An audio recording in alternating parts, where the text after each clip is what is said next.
Hello, everyone. Welcome. This is your girl, Donna D, aka the Urban Mommy, and I am back with another podcast.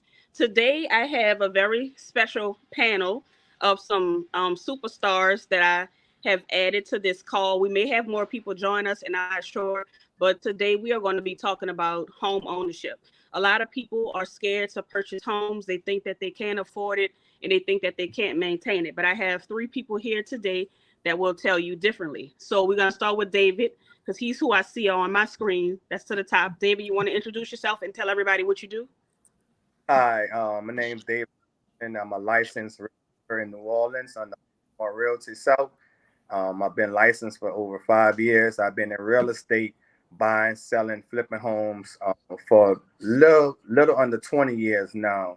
Also, a real estate consultant, property manager, as well as a licensed contractor. So, if you're my client, you're getting the best of both worlds from me.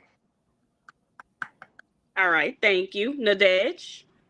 Hi, my name is Nadej Booth, aka Renee, the mortgage closer. I am a mortgage broker licensed in Louisiana. I too have about 20 years. First 10 years working at another brokerage, the last 10 years working for myself. Perfect. And Arlette, she is the person that actually put this together. This was her idea. So introduce yourself and then tell them why you came up with this idea.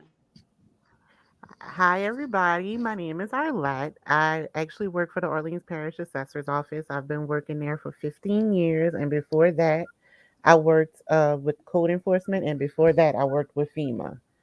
So Ooh, I've been in the housing market, yeah, for a long time. So the ins and the outs, I got you. And I think that the reason why I wanted to do this is because being in the profession that I'm in, I've seen people lose houses for the smallest things. And it's always us because it's we don't always have, yep, we don't have the enough education to actually know what to do once we get it and to actually keep it. It's something that we can maintain. But I was feeling frustrated one day at work and I just happened to see Donna's status and I was like, I have something I have to say because there's no way that I should be counseling people because it's technically something that I'm not supposed to do.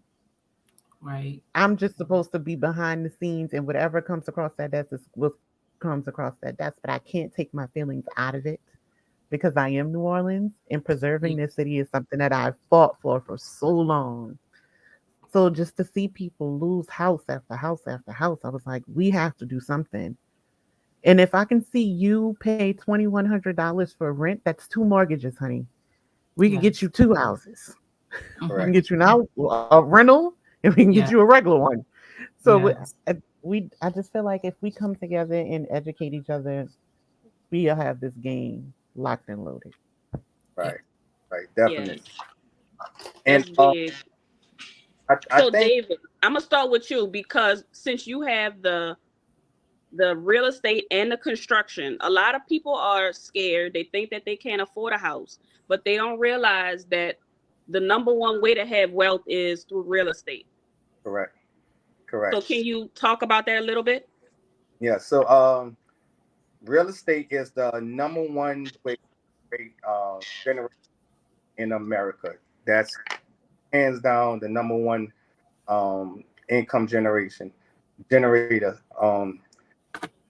The problem that a lot of us have is we think our first home supposed to be full 5 bedrooms, 3.5 bath, 2 car garage, 3,000 square feet, pool in the backyard, gated community, and realistically, that's not true. And if you look at our current situation, if we can pay 12, 13, 14, $1,500 a month for 600, 700 square foot apartment, why not get you a 12, 1,300 square foot home, 3 bedroom, 2 bath that you could call your own, pay a 12, $1,300 mortgage, accumulate equity in your property, 2, 3 years from that time, sell that property, get your 20, 15, 20,000 in your pocket, put that down on a bigger home.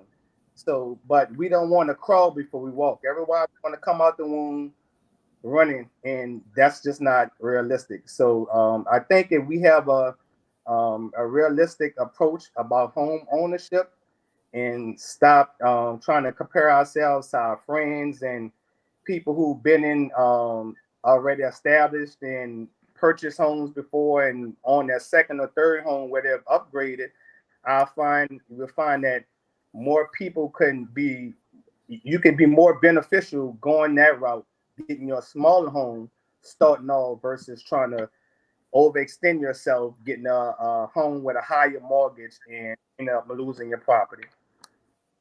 All right. Absolutely. Okay, Renee, would you have anything to say on that? Definitely. I'm so thankful for Ms. O'Shawn for coming up with this idea to have this discussion, because while she's seeing people lose homes for some minor things, and we kind of think, well, oh, they can't afford it. They don't know that, they don't know this, they don't know that. And they maybe some things that they don't know. But believe it or not, they have car notes that are $1,000, $1,200. They have no problem paying every single month. But and then this is a bigger one. And please correct me if I'm wrong. But you'll pay for a wedding that costs you 15 to 20,000, and then but y'all never like secured or was clear about where y'all were gonna live. And now you might got to come up with $7,000, because now it's a buyer's market. So if you buy something 200,000, you could very well, your down payment is gonna run you about $7,000. Most agents are getting 6% in closing costs, so it might cost you 7,000 to get into a property, but you don't want to pay that. So I think that there is some ownership on some people like myself, like a loan officer and real estate agent, to make sure we're educating as much as we can to people, but we also got to hold a lot of these people accountable a little bit, because I promise you, they pulling up with those car notes like it ain't nothing. Here, you're excited about an app. Here it comes through the door, and here's $1,000 car note, like literally, that they bought last month. So I think some of it is just changing like mindsets and stuff. Like, so I guess we got to do a little bit more, making sure they have something that they can go press play on and see what I said, see what Mr. Harris said, see what Miss O'Shawn said, and start changing what comes first, prioritizing buying a home, a fourplex, a threeplex, a two, and then a one, because that's the real way to build wealth. Right. O'Shawn? I think that I agree with both of them. Like to the point where I'm like, okay, like it's making me shake because I'm like, yes, that's all the things that I try to say every single day. Like, I've literally seen people, and the craziest thing is, even if you can't afford to buy a house and you gain your house through generational wealth, that is the fastest way to lose. That house is paid off. And Yes, all you have to do is pay these taxes. This is what that's I it. don't get. Taxes and insurance are a thing. They have a lot of people too. And I've seen this, and just this a behind the scenes thing. We are always quick to sign papers, but we don't know exactly what we sign. All right. Right. And I think that by us not knowing exactly what we're signing because we're just so excited, Mm-hmm. we don't know how that paperwork is going to affect us in the long run. A Right. lot of people don't realize that mortgages can fluctuate. A lot of people don't realize that, it goes with the times, you Yes. know? Right. So it's a lot that I just wish people knew that we can just try to help them just to understand just a little bit. And Right. piggyback, I'm sorry, Donna, but just to piggyback off of what you just most homeowners don't realize that if they're struggling with their mortgage, they can call their lender and request a loan modification. And call your lender and let your lender know, hey, I'm not in default now, but I'm having some financial hardship now. And is there any way I can modify my loan? For the most part, the lenders aren't in the real estate market. They don't want they don't want your house. They really don't. They want you to stay in your house as long as you can, so they can continue to collect the interest off your home. So you can contact your mortgage company, let them know that you're having financial hardship and can they modify your loan. And what the loan modification does is they'll lower your payment to a certain amount, and some may have a 3 month trial period, some may have a 6 month trial period. And if you make those payments on time consistently at that lower amount, they will actually lower your loan. And how they get the loan lowered is by lowering your interest rates. so many people do that. We're we're so behind in knowledge and understanding of how mortgages go, and all of this information many of us are just gaining now. But people like myself and those on the panel, we're here to help you guys navigate through those processes. So if you're struggling to pay your mortgage, if you feel like within the upcoming months that you're going to fall behind, before you get behind, before you let that late payment hit your credit report and you come up with late, contact your mortgage company, get the loan modification, and what they'll do is they'll modify your loan.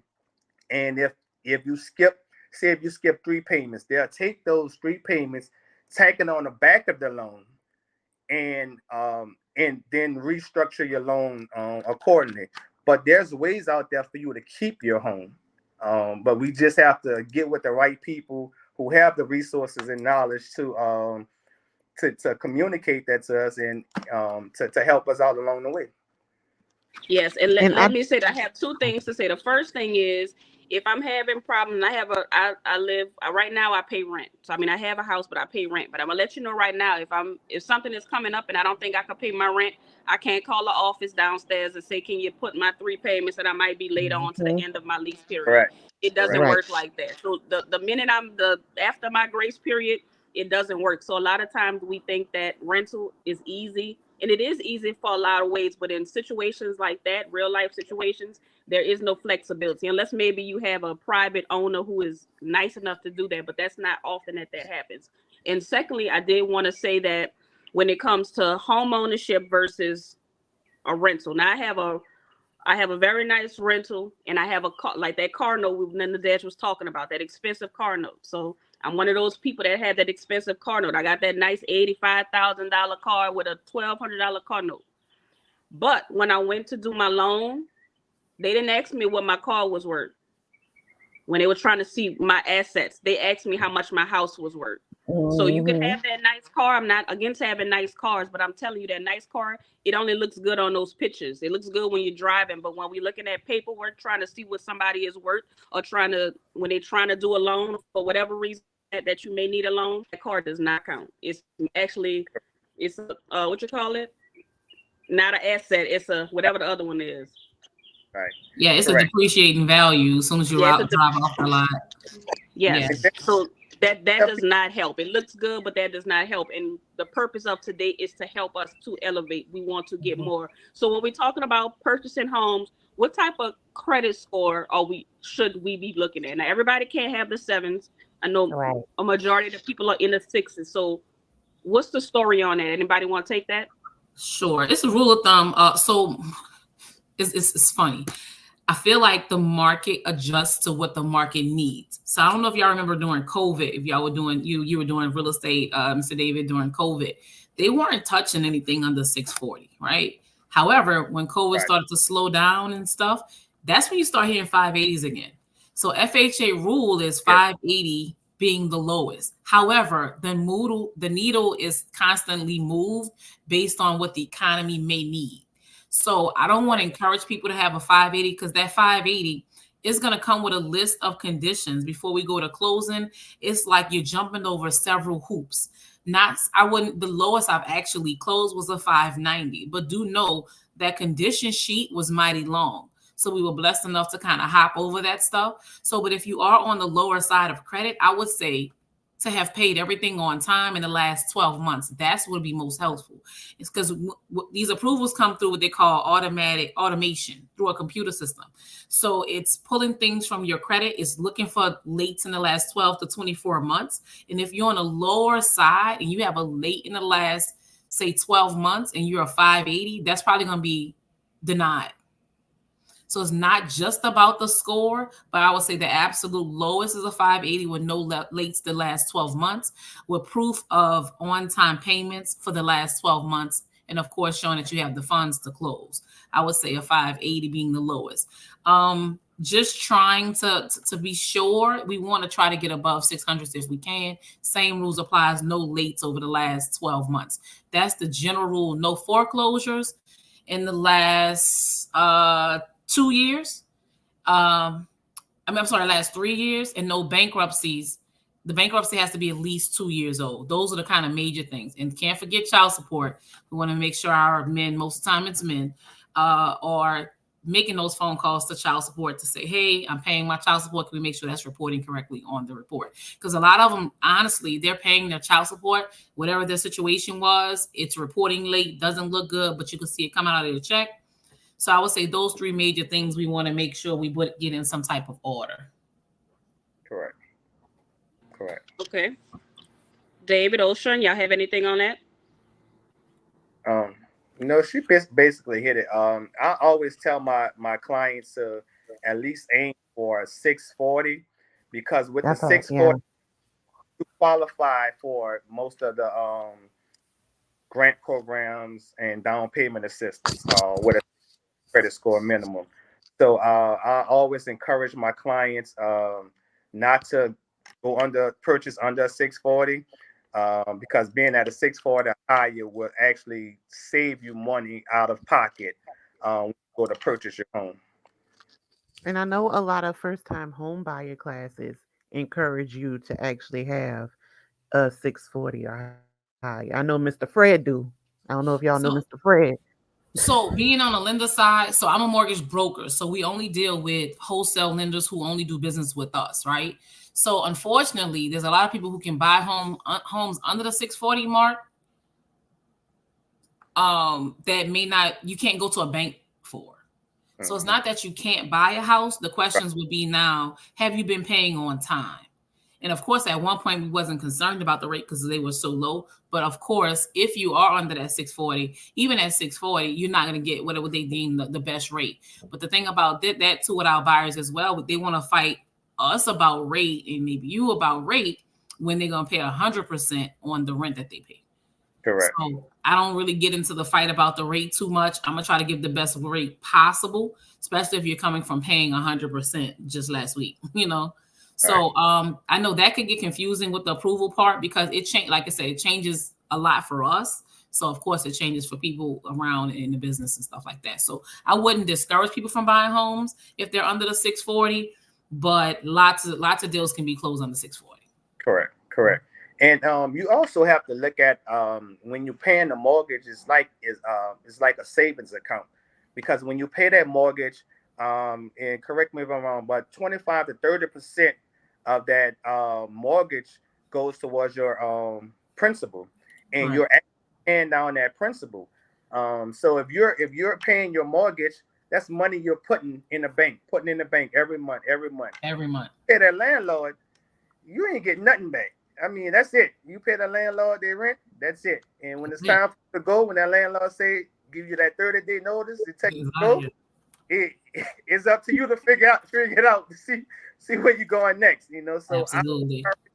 I encourage our people to purchase a home. Please call before you walk.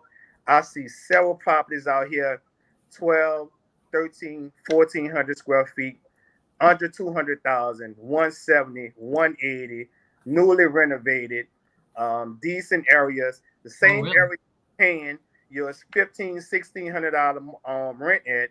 You can come in and pay that same amount towards that mortgage. Pay that. Push come to shove, if you feel like you just can't afford it anymore, you can sell your property, walk away with some of the equity. Or you can rent it. You can rent it out. You got options. Right. Several options. Right. Definitely. So I think we just got to do a better job at just being steadfast with some of these buyers and like not letting their objectives like win, because it is kind of frustrating because they come with every excuse for why they can't buy a house or why they shouldn't or why it's a problem or why it's the loan officer, why it's the agent, why it's everything but you haven't committed to buying the home. And then they want to complain about what people coming in and they're changing, gentrifying our neighborhoods and stuff. The thing is, we have to be a part of gentrification. Gentrification is going to happen. We just need to be playing the game with them. You know, we have to be a part of that. It's gonna happen. Even if you're like you didn't have good credit at one time, now you have great credit. You probably one day gonna want to become somebody who buys the home or sells the home. Or you could do what they say now. If they look across the country, some people are getting smart and they're buying back their neighborhoods and they're renting those neighborhoods out and maybe not selling them. You know, people who look like us can be on the owners of those properties. Right. And then also, So what I've been doing lately is I've been trying to push my clients and their families into group economics. So if you stand by you stand by your mama house, you stand by your cousin house, y'all be by each other house every single day, the kids be over there. Why don't you and your sister, why don't y'all get together, put y'all money together? You can purchase a 2,500, 3,000 square foot home in a nice subdivision, pay one mortgage, one light bill, one water bill, and live under the same roof. You've been doing it. Everybody have their own space, own section. You've been doing it. Now you're in the neighborhood you want. You have the size home you want, and once that value go up, if y'all decide, hey, we're gonna sell, and now I'm gonna go out on my own. Now you done accumulated equity in your home, in your property, so you can put that money in your pocket. But I think we've been trained so much by society to think that we have to do everything on our own. I don't need nobody. I did it all by myself. I don't need no help. We're the only group of people that think that way. You have these other races of people. Look, they live in home. 5, 6 families live in one home, and what they do is they save their money.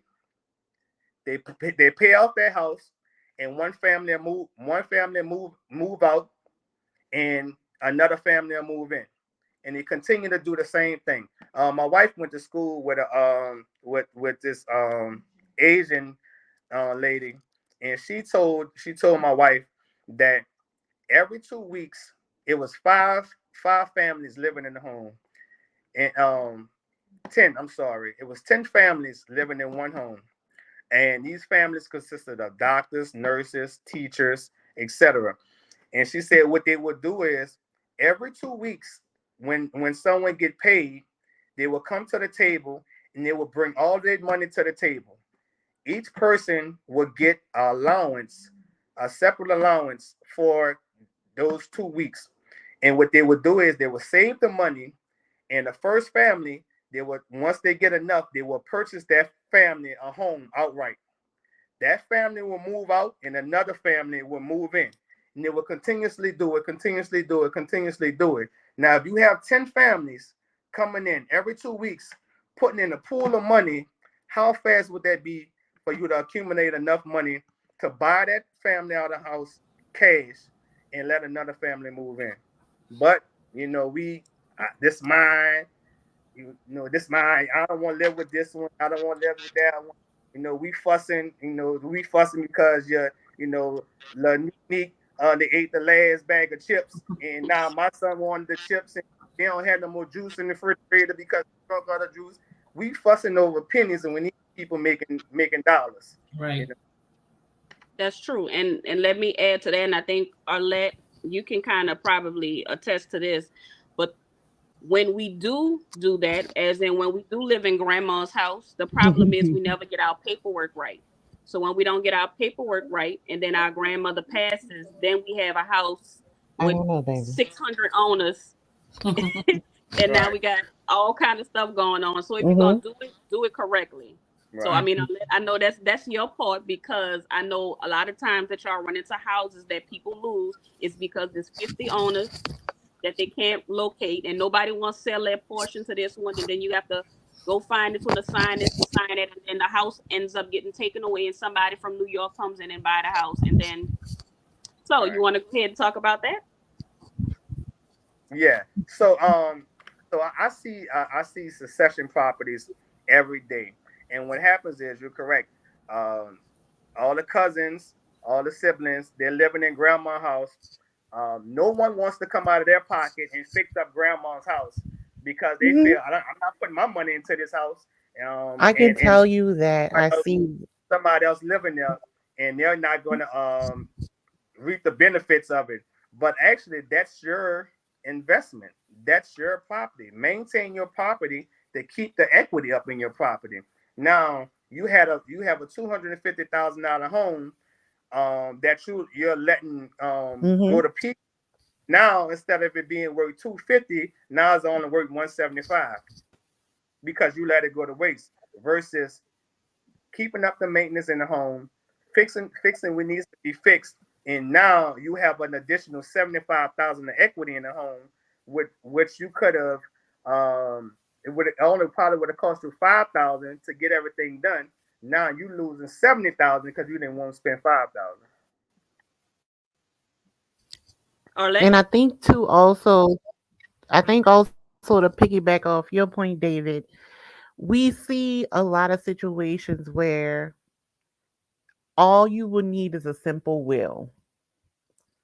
A simple will help you rectify all of this, and even not even a will. A lot of people don't know that in the state of Louisiana, if you are the previous owner, you put your home in a trust, make yourself the beneficiary and the trustee of the trust. You can still Correct. keep your age freeze, your homestead exemption on your property. These things can be continuum. And that's Correct. something that you can help to break you with that tax bracket too. A lot of people don't Correct. know that.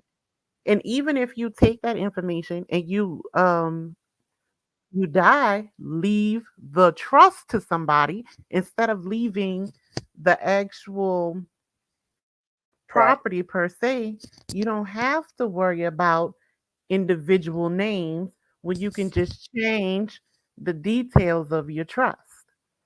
Correct. That's one way to rectify a whole lot. A lot of people don't realize that too.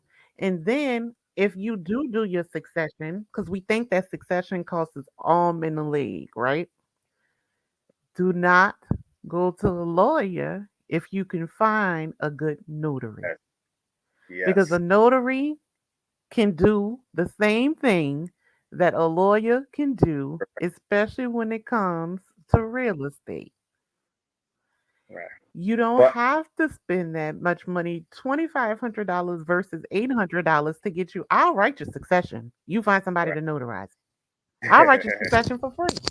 You find Okay. somebody to notarize it. That'll be I me don't know, soon too. But that's a whole nother situation. Notary I got here. you. I'll type up the paperwork and download sign it. Right, download sign it. I but promise you it'll be right. that only works if part is civil. But And it's simple. And it's for the it's most a whole lot less hassle. part, correct. David, you were saying something? Yeah, I'm sorry. I say with the notary that only works if all parties are civil in a matter. And we all know if you go to if one person out of the group goes to a notary and say, "Hey, let's get this notarized for us to split our assets," it's gonna be one or two in the group that's gonna say, I think I could get more for this. I own more. They're gonna think they're entitled to more than what they are. They're gonna end up spending more money out of pocket, getting an attorney to open up succession. To come to find out, you're actually going to get less now because succession because you had to pay more for those attorney fees and stuff. Right. All right. Absolutely. Mm-hmm. That is very true. So while we're talking about that and stuff being more like you're talking about fixing a house, a lot of people think that they prefer to rent because if something breaks, the landlord is responsible for it. But a lot of people don't know as a homeowner, you also have something that you can use to pay for those repairs. Anybody want to take that one? Yeah. So I always encourage my clients to get a home warranty on their home. Home warranty will run you on 650. We can write it into where the seller can pay for the home warranty, or you can pay for that home warranty for a peace of mind. Most people, I don't want to pay for it. I don't want to pay for it. They get in their home, the refrigerator break, the AC break, um, something like that, and Yeah. now you're coming out of your pocket with an expense where you could have um, purchased that home warranty in the beginning. Call your home warranty company. Hey, my AC went out. Hey, my refrigerator went out. Hey, my stove went out, and they'll actually come out and take care of that. I had one client. She purchased a home, and 2 weeks later, her ice maker went out in a refrigerator. Well, the home warranty company came out. They sent out a contractor to look at it, and they couldn't fix it. So you know what they did? They purchased a new refrigerator, a $3,000 refrigerator. So now she had a brand new refrigerator, and which was covered under her warranty. But that's just a peace of mind that you have. It's just like a car insurance. It added layer of insurance to you. That's Absolutely. correct. I have, so just to let you know, with my plan, I purchased my home warranty several years after, and that was because I saw that I think my air conditioner, I wasn't sure how long I was gonna have on that system. So somebody said you need to get a home warranty. So I went ahead and I got the home warranty. And in a couple of years, of course, my AC did go out and they cut me a check to get me a new one. My refrigerator broke probably twice, and I've had two brand new refrigerators, and they have replaced my washer and my dryer. So Correct. I will be the first to tell you that home warranties really do work and they are necessary. So Correct. don't think that you don't be afraid to get a house because you're afraid about a repair, because it can definitely be and I paid $75 a month, so that it can be taken care of. Nadad, Correct. you have anything on that? No, I definitely agree to get the home warranty because when buying a home, you have enough expenses going in. Hmm. And the question is not will something break, it's when. When So definitely I would say, cover yourself with that warranty. It's just I would definitely want to have that peace of mind for sure. And definitely you got to know too, the rent is going up. So if prices are going up for everybody else, like you're seeing entry level roughly about 1,600, I think that you're gonna start seeing $2,000 at entry level pretty soon. coming. Yeah, It's it's definitely coming. Probably first, second quarter, it's gonna be $2,000. So don't let people trick you out you mentally saying, "Oh, don't buy a house. Is this is that?" Everybody think it's so glorious or whatever. But I mean, I have friends who now I'm 44 now, so it's like they probably should have bought a house, didn't buy one. Now you kind of fill it a post type of deal. It's just like let's try to put your feet into something, and then you could decide later if you want to sell it, rent it, whatever. But have something that's yours for sure. Right. And I want to say this when we're talking about, we're going to jump to generational wealth, because a lot of us, we run from home Mhm. ownership. We also are running from generational wealth. If something happens to me today or tomorrow, my children are left with at least a home. When you are renting, there is no, I mean, unless you have policies and everything like that, you don't leave them there, but you can at least leave your child a home. I remember having a conversation and somebody said, well, what if we don't want a home? Well, then you can sell it. That's something that you at least have. That's generational wealth. That is the difference between us and everybody else. They at least have Right. something. In addition to being a notary, I'm also a licensed insurance agent. So I sell life insurance and I sell like mortgage protection and stuff like that. And a lot of times we don't get it. And for whatever reason, I don't know why we don't want to. We think that getting life insurance is going to kind of bring bad luck to us, so a lot of us don't look into it, but it's generational wealth. So if something happens, you at least have something to leave your children. There was Right. this guy, his name was Billy. I could say his name because Billy is very common. Billy lived in a trailer park. Billy had the little blind hand, little black hair, little earrings, and if you would look at Billy and you would judge him and think, oh, whatever, oh, he don't have anything. Billy's grandpa died, and Billy walked away with $200,000 in the house.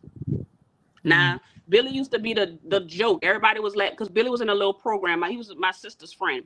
He was in a program because he could actually, I don't know if he was an orphan or what happened, but he was living in a program. But people always, would talk about him. Billy's grandpa died, and Billy had $200,000 and a home. So your life can change that fast by somebody making the correct preparations for you. Anybody want to talk correct. about the generational wealth side of it? I wish I would have started with some type if I even if I had a home, if for whatever reason I decided to sell it, that still would have gave me like a head start to, Yeah. whatever career I was going towards. So I think it's important. I have a son. It's important for him to not start at zero. He's just turned 11 today. And I try to have conversations with him about finances and stuff like that. So he can understand, like, look, I know mom and daddy make it look easy for you, but we trying to leave you something so you're not starting from zero. It's so much harder when because you're making mistakes. You're kind of setting yourself back because there's nobody who came before you that said, look, you do things like this, this, and this is how you kind of jump ahead. I would pray that he can take where we leave him off at and like really bring it to the next level. I don't care if he sells it as long as he's responsible for what he does with the money, whether that's open a business or whatever, maybe buy another property, who knows? But use the head start that we left you to kind of get things going, you know. Right. Question. So let me ask everybody. Oh, I'm not sure if she was talking. I have a question for everybody. And it's not against, this is nothing against our parents, because most of our parents didn't know. Did anyone on here have a head start when they made 18? Did anybody have a property or a lump sum of money to buy or purchase anything, start a business, buy a car? Did anybody on here have that head start? No, ma'am. Not at all. David, what you got? No, I didn't. But so I always like to go to the root of things, to where everything started, and so we have to understand what our grandparents went through and what they passed down to our parents. And so back when our grandparents, great grandparents, when they were trying to acquire homes, I mean, they were killing them with these high interest rates, adjustable rate mortgages, and everything. So it kind of discouraged them to purchase a home. So they always passed on the mindset, oh, you can't afford no house, it's gonna be too high. You're gonna go up on your mortgage and this and that, and you're gonna lose your house and you're gonna be out on the street. So they always rent. And they passed that down to us. So now we're scared, our generation are scared to purchase, because they feel, oh, we can't afford it, or what if I lose my home? What if this? What if that? You pay that rent. You pay that rent. You definitely gonna pay that rent. You might be late on it, but you gonna pay that rent. So just like you pay that rent, pay that mortgage. Don't be scared. Don't be discouraged.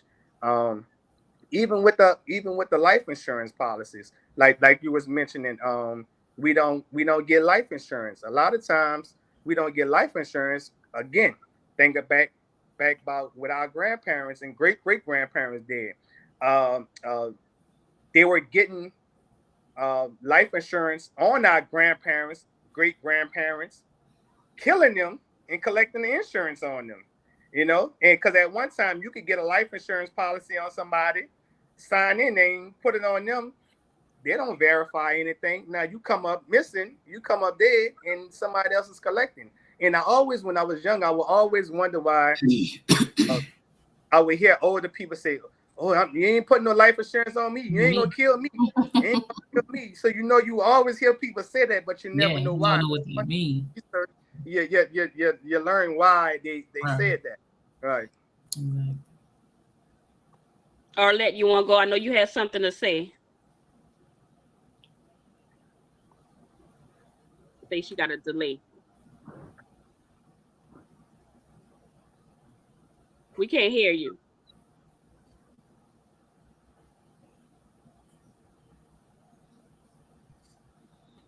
So we're going to try to hold off for a second. But that's true, David. The more people always say, you ain't going to put no policy on me.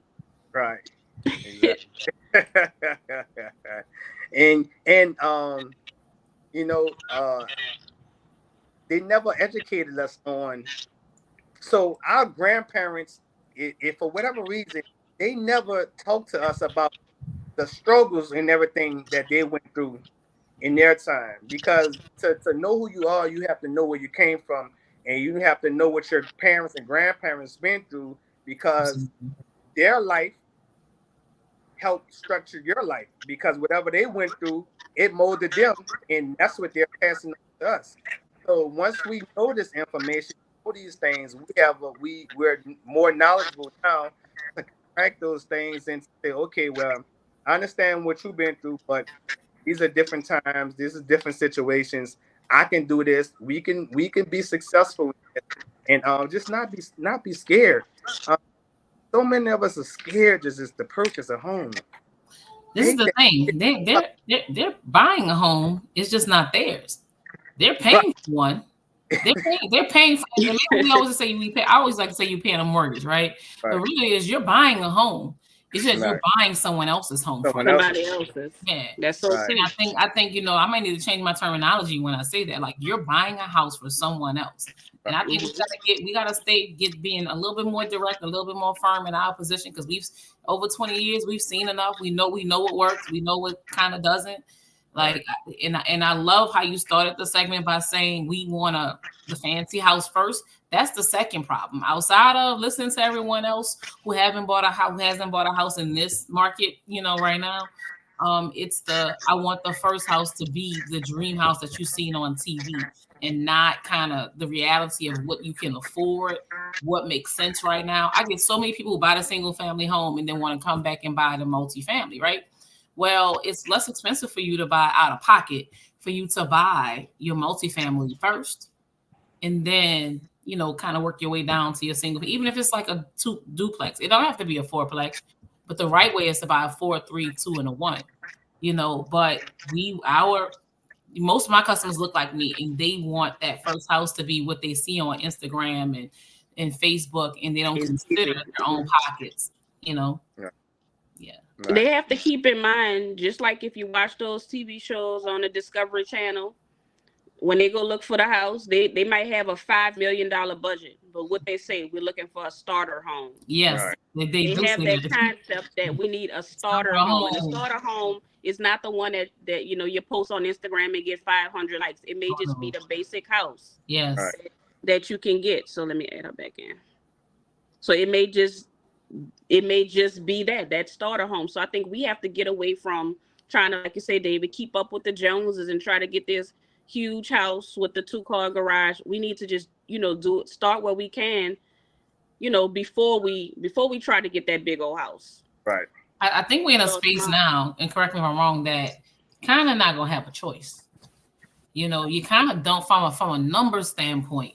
Like, most people are not making a lot of money to buy that first home to be. So you kind of almost forced now to go, yeah, let me go see Mr. David. Let me go see that duplex. Let me go see that triplex. So I almost like that for first time home buyers anyway. Like, when I first got in the business, interest rates were 8%, 9%. That was probably the highest I've seen it.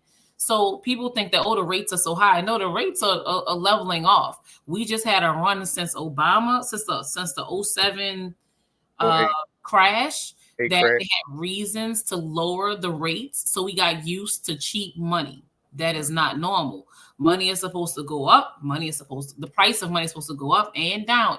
But we went through a run that we have people believing that they have to buy mortgages at very, very, very low interest rates. And that's just not how, you know, these banks make money.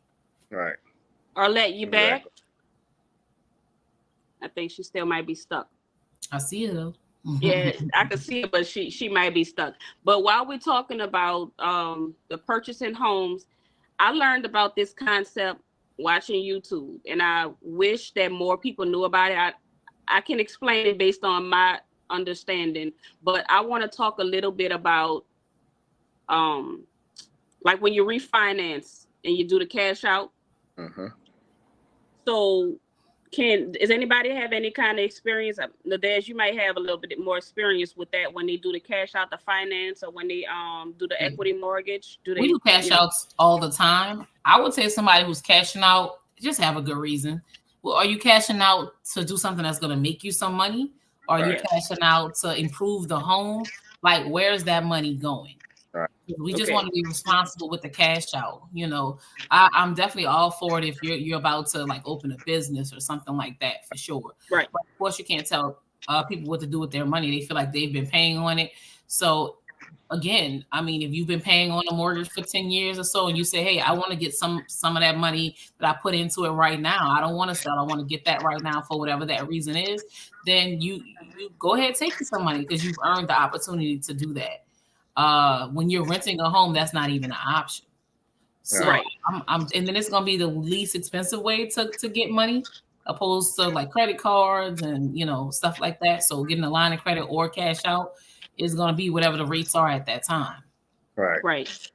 And the reason I wanted to talk about that is because a lot of times when they talk about real estate and purchasing homes, like David does with the flipping the homes, a lot of times they say don't use your money, but they don't explain to us what they mean by don't use your money. But when I started watching a couple of those videos, they would basically use the equity in their homes. And a lot of times people say equity, but they may not know what equity actually means. Does anybody have like an easy explanation, definition of what equity means so that somebody sees the benefit of having a home because you have equity? Can y'all explain what equity is?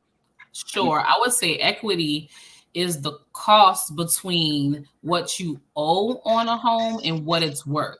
So if you may have bought a house at $100,000 maybe 10 years ago, and now you've been paying on it, but now it's worth, say, I don't know, $160,000. So now there's $60,000 worth of equity in your home that you can decide, I want to open a business. Let me borrow against that 60,000 and do something that's going to make them more money, possibly. Or I just want that cash for whatever reason we want that cash. I want to fix this home up. And I'm just being modest in the numbers. The numbers are probably way larger than that, because the way these houses are appreciating their value is pretty large.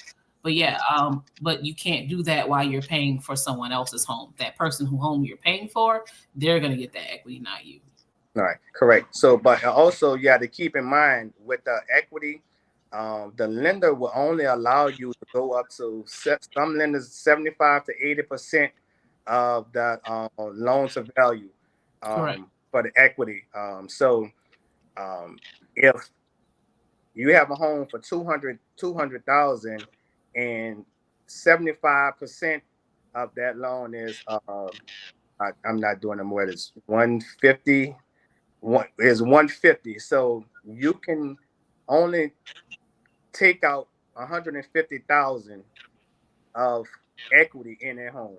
Now, if you owe 125,000 on the loan, so now you have 25,000 that you can actually go and get a HELOC, which is a home equity line of credit, because you have to have that 75 to 80%, 20 to 25% of equity in your home before you could take out that HELOC. Absolutely, for sure. Right. So Yeah.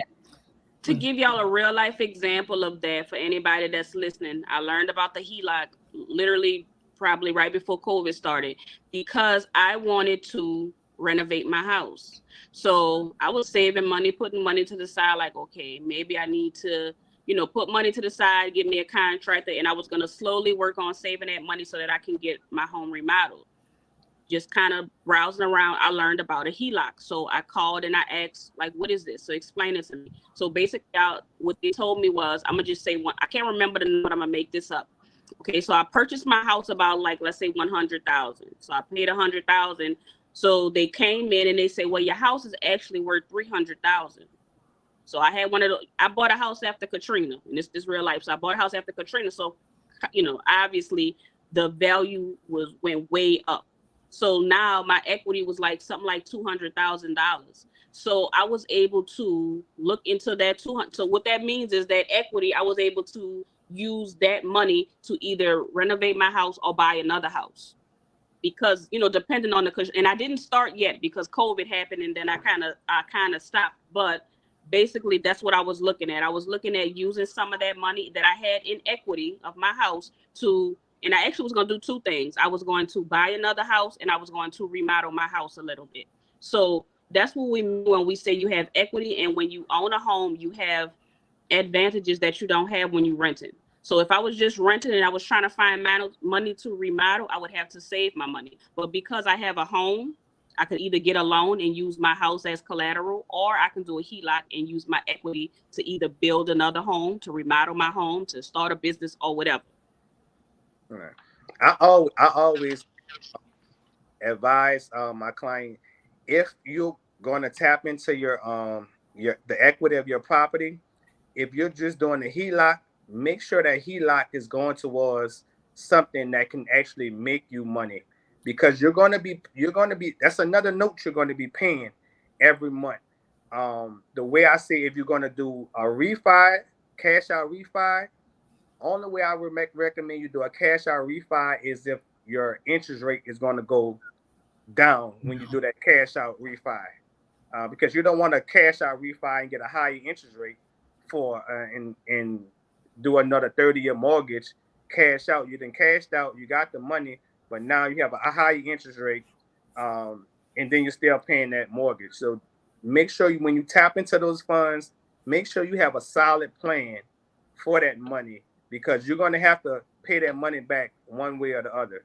And I would rather pay that money back on a lower interest rate, or pay that money back making money off of that money. Absolutely. Right. Totally agree. And to clarify, so I was going to take the money, but remember I told you I was saving money. I saved money and I purchased a property in Chalmette. I brought a lot. So that money that I was going to get with my HELOC, I was going to use that to build up on that land. So yes, I was going to use that to make money. And like David said, you want to make sure, and this is how the people do it on YouTube. Now, I don't want to be, using YouTube University, but this is what they do. So they use, that's the best. It works. That's the best. It works. So you take your money from your HELOC, you take your equity. So let's just go back to my situation. I got $200,000 in equity. I take $100,000 and remodel my house. I take the other $100,000 and fix my property. I rent my property out in Chalmette and I have them paying rent. I use their rent to pay the mortgage that I now have. So that is how you make yourself money. So you don't want to just have all these properties that you're fixing and you're not using it, because it's not an asset if you're not making any money from it. So I have my property in Chalmette. Once I get it built up, I'll have somebody paying, and that's going to pay for the mortgage that I have. Because when you do that HELOC, you have a new mortgage. They pay off your old one, and now you have a new one that includes the old one. Mm-hmm. So now you may have a bigger note. But remember, if you are renting out that property, they'll pay for that mortgage that you have. Right. Yeah, absolutely. All right. Definitely. Okay, so we're getting close to the end. We're almost close to our hour. Is there anything that we want to talk about? So you all deal with this, more than I do, obviously. Is there anything that you want to address? Is there something that somebody came up to you and you want to say, oh, that don't believe that? Let me explain. So is there anything y'all want to talk about before we close out? I would just say the mindset of it not being the right time to buy a home. Like, I think that people who do not have homes, or buyers who don't have homes, should not believe that, because while that person is telling you not to buy a home, they're in theirs, right? It's never a bad time to buy a house. It's a moving scale, right? So when you saw people buying homes and house wasn't sitting on the market longer than a day, or they had 20 people outside waiting to see a home, well, yes, interest rates were pretty low, but people were overpaying for those homes. So the person who won that house probably paid $20,000 or $30,000 over the home. So either you're going to pay in price or you're going to pay in interest rate. Right. You're going to pay one way or another. Right now, I feel you could get the best of both worlds, meaning during the time that people were overpaying for homes, sellers were not paying closing costs. And if they were, it was very, very little. So your out of pocket to go in those homes cost a lot. Well, right now, sellers are eager to sell their homes at a great price and negotiate paying your fees. So now you can get a great price for the home and get the fees covered as much as possible. Yes, you're going to pay whatever the interest rates are today. Hopefully you sit in that for maybe a year or two. Let's just say it's 2 years on the safe side. It could be less than that, right? Then when you see interest rates go down, FHA has a streamline. You streamline that refinance to whatever the lower rates are at that time. Hopefully it goes down to 5%, 4%, something, whatever that rate is. And now you achieve the best of both worlds. So I would say just stop listening to people who are not really, really in the market, in today's market, telling you what not to do, keeping you out there paying someone else's rent. Because guess what? My rental I have, I'm past the point of negotiating with people. Like, my price is gonna be my price, because I gotta pay that mortgage and I gotta pay that insurance as it goes up and all of that. So I'm past that point of just being nice to the people, because when they leave, they forget all the nice things you've done for them. So you gotta manage that as a business. Like, okay, whatever that number is you need to get, you need to rent it. And we're almost to a place to where landlords don't even have that much choice. You have to charge what you need to charge for it to make sense for you to have that property, so it can help you live where you live now. Right, so if I would say anything, I would say stop listening to naysayers. Get information, contact myself, contact Mr. David, contact people who are actually in the market, who can point you in the right direction to find out what's my situation. Because if I do 10 loans, I got 10 different scenarios. I've been doing this for a long time, and I still see things happen in deals that I had never experienced before. So there's nobody on the sideline that can tell you about mortgages in this process, in real estate even, if they're not actually doing this today, right now. Correct. 3 quick points. So in the market, you got to understand the market is always going to stabilize itself. So when you have higher home values, you have lower interest rates. When you have lower home values, you have higher rates. So it's gonna stabilize itself and balance. 2, if you want that expensive car, that nice car, purchase you a double. Live on one side, rent the other side out. Use that income from that rental property to pay for your car. So now you have your home, you have a rental property, and now your car is being paid for. And 2, I work with a lot of investors, and what the investors are doing now, you see all these big, nice double homes that these duplexes that they're building up. They're preparing for 5 years from now. 5 years from now, those the rent 3 bedrooms gonna hit $2,000, and that's why they building these homes, these doubles, because they're preparing for 5 years from now. From when those who are not purchasing, it's gonna cost you to live in the city, or not. If not, you're gonna have to you're gonna be pushed out somewhere else. So I encourage everyone, get with myself, get with Miss Renee, get with Donna. Contact us if you have any questions. If you want to get more information about the home buying process, the different grant programs that we have. And just be creative.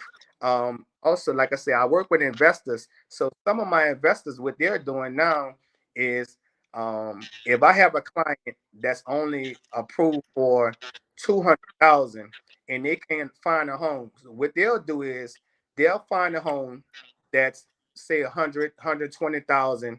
They'll actually come in, purchase the home, renovate the home for them, and go under contract with them all at once, and they can purchase the home from there, and still be able to get the The house down they payment want. assistance, grant money, and things of that sort. So there are different ways that you can purchase. You just have to get with the right people. They have the knowledge, they have the resources, they have the connections that can meet all of your needs. Yes. Absolutely. And that's true. And a lot of times, I want to say this, a lot of times we don't have because we don't know, or Mm. we don't know because we don't ask. And if you don't know, you don't know what to ask. So when I was in learning Right. to be a notary, I learned about all kinds of things that I had never had a clue of. Like I was trying to think of the name of it, but I can't. But there's a process that you can actually take over somebody's note, somebody that may be losing their home or something like that. You could actually take over their note and you own the home. Yeah, as long as it's assumable, yeah. Yeah. So What is Hmm. it called? Say it again. It's an assumable mortgage, That's pretty much. that's Yeah. it. So you just That's want to it. check with that mortgage company to see if they allow that, and then if they do, there's a process you can go through to do that for sure. Yeah, so I mean it's correct. all kind of things we don't know about, so we can't help. But I mean, how many times there may be an older person that's ready to, they don't want to have the house, they want to give it up, they want to take it over, they may not be able to afford or whatever. It's all kind of situations that happen, and you can take over that. So it's a Mhm. lot of things that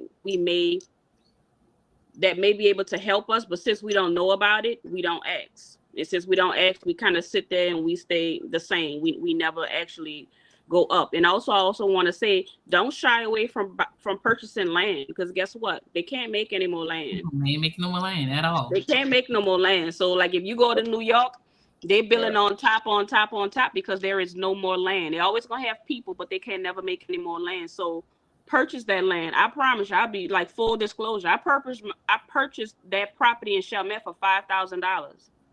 A property, a nice size property. Now all I gotta do is put something on it or sell Right. it. I Exactly. purchased a home in Mississippi. I have a house that has to be renovated, of course, but I did that. And guess what? Homes in Mississippi in certain parts, I'm not sure if y'all licensed there, but there's homes in Jackson, in places like that, like $12,000. Right. Okay.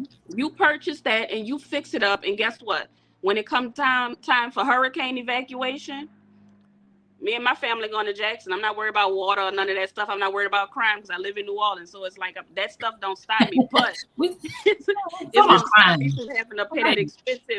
that expensive Yeah, we live in bill. New Orleans. We see crime all the time. We can go Right. Like Jackson. that don't scare me. And like another thing, hurricanes always scare people. They think that okay, if I own a home, I'm not gonna be able to afford it. That's what you have insurance for. Exactly. And I'm not encouraging not having insurance, but if you don't have insurance, there's ways they can still help you. There's all kind of grant programs. There's FEMA. So don't think just because a hurricane comes, you can't afford it. Because guess what? Your landlord got to do the exact same thing you would have to do had you been the owner of that home. Mm-hmm. So just don't let all kind of stuff scare you. We got to get out of going by what our grandparents thought, because their thoughts were what was happening at that time. Things have changed a little bit, and now we can take advantage of some of that stuff. Even if you look into now, a lot of the black people that are a little bit more well off are those black people that took advantage of buying property 100 years ago. Yep, that's right.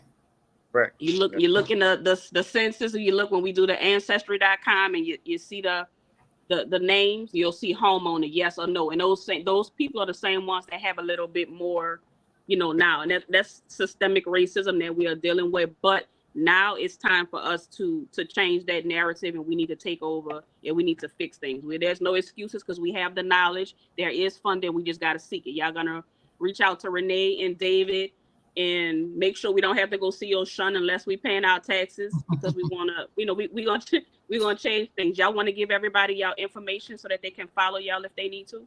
Sure. On all platforms, Consultation Mortgages, INC. My contact number is 504-302-9864. Yes, you can find me on Instagram at DSH_real estate. My phone number 504-239-0512. And I want to leave y'all with one thing. Group economics, group economics, group economics. Come together, build. Together, we can all accomplish more. Absolutely. That is so true. All right, so we have reached the end of our show. I want to thank you all for staying with us. I'm sure we're probably going to have to do another one because there will be more questions people want to know, but we really want y'all to go out there, group economics, and whatever else y'all want to do, y'all got to do it. You got to get that money, y'all. It's really out there. This is a bag that can be secured. Don't let other people that don't have anything scare y'all from getting what you can get. And I had somebody in that was going to come on and talk about Section 8. I don't know if y'all know about it, but Section 8 does have a program where you could use some of your funds to pay for a home. They do. I definitely will want a contact to see it from start to finish. We hear so much about it, but just actually talk to someone who really follows that process, because I get that call a lot. Yeah, there is a program that Handle has where if you're on Section 8, you can purchase a home through. What they do is they'll pay your mortgage for up to 15 years. And after those 15 years, you would assume that mortgage yourself, paying without Handle. But 15 years, you should be able to, get on your feet on Section 8, take advantage of that one and another one too. Right. 15 years. Sell that one, you put that money in, you establish yourself. Let's go. So, but if you Section 8, you need more information about Section 8. Again, contact me. I'll be more than willing to help you walk through the process.